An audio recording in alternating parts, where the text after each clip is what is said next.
வாழ்க வளமுடன். ஸ்ரீ ஞானவாசல் நேயர்கள் அனைவருக்கும் ஸ்ரீனிவாசனின் அன்பு வணக்கங்கள். உங்களை கான்பிடென்டாக உணர வைக்கும் 7 தந்திரங்கள். உங்களுக்கு மற்றவர்களை விட கான்பிடென்டாக இருக்க வேண்டும் என்று ஆசையா? அப்படியானால் இந்த பதிவில் நான் சொல்லப்போகும் 7 தந்திரங்களை அப்படியே கடைபிடியுங்கள். 1. அதிகமாக செயல்களில் இறங்குங்கள். இங்கு பெரும்பாலானவர்கள் எப்போதும் கான்பிடென்ட் இல்லாமல் இருப்பதற்கு அவர்களால் முடிந்த விஷயங்களை செய்யாமல் போவதே காரணமாக இருக்கிறது. உங்களது நேரத்தை வீணடிக்காமல் ஏதோ ஒரு செயலை முழு மூச்சுடன் உங்களின் முழு ஆற்றலையும் பயன்படுத்தி செய்து கொண்டே இருங்கள். அப்படி நீங்கள் செய்யும் செயல்களில் இருந்து உங்களுக்கான கான்பிடென்ட் உயிர்த்தெழும். 2. வாய்ப்புகளை தேடிச் செல்லுங்கள். எவன் ஒருவன் தனக்கான வாய்ப்புகளை தேடிச் செல்கின்றானோ அவனுக்கு தன்னம்பிக்கை தானாக வரும். வாய்ப்புகளை தேடாமல் அமைதியாக இருப்பவர்கள்தான் எதையுமே செய்யாமல் இருப்பதை நினைத்து வருந்தி சோர்வாக இருப்பார்கள். ஆனால் வாய்ப்புகளை தேடிச் சென்று தோல்வி அடைந்தாலும் கஷ்டப்பட்டு முயற்சித்துதானே தோற்றோம் என்ற தன்னம்பிக்கை உங்களுக்குள் ஏற்படும். 3. ஜிஎல் உணவுகளை தவிருங்கள். சில உணவுகளை கொஞ்சமாக சாப்பிட்டாலே அது நமது இரத்த சர்க்கரை அளவை உடனடியாக அதிகரிக்கும். இந்த உணவுகள் நம்மை எப்போதும் மந்தமாகவே உணர வைக்கும்.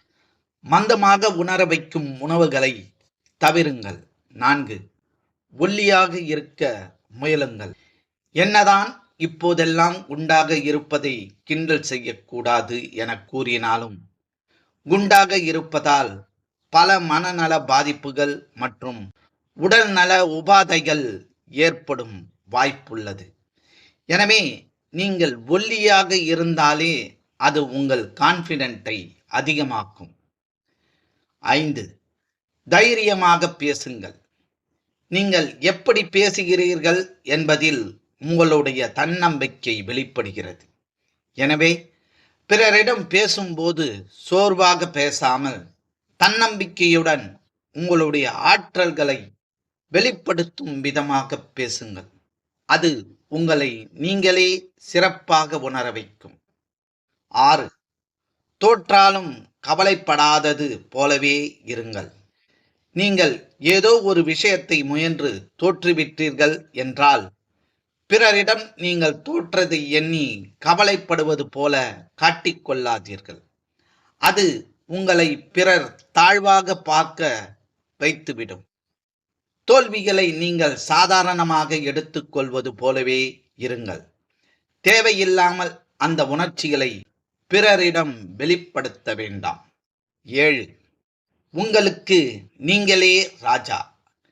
எப்போதுமே உங்களுடைய செயல்களுக்கு பிறர் அங்கீகாரம் வழங்க வேண்டும் என எதிர்பார்க்காதீர்கள். நீங்கள் செய்யும் சிறப்பான விஷயங்களை நினைத்து நீங்களே பெருமிதம் கொள்ளுங்கள்.